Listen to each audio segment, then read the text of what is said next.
I made it all up, though I can't fall in love with you I created. Though it does feel amazing, I know that shit is dangerous for me.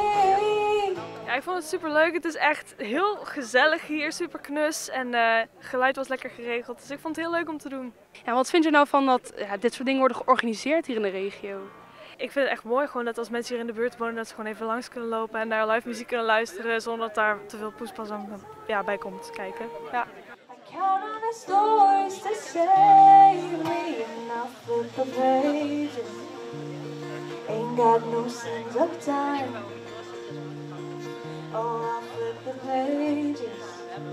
Experience someone else's life. Oh, Ja, je schrijft zelf nummers. En wat voor soort muziek is dat dan? Nou, voor nu is het nog een beetje singer-songwriter pop-achtig, maar zoals ik zei, ik studeer nu bij het conservatorium en ik probeer verschillende dingen te proberen om echt te vinden wat is mijn stijl nou, want ik vind dat heel moeilijk. Ja, er is ook zoveel keus. Ja!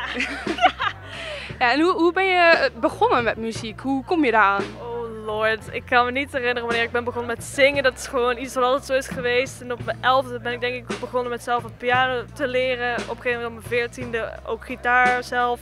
En rond die tijd ook liedjes gaan schrijven. Dus zo eigenlijk.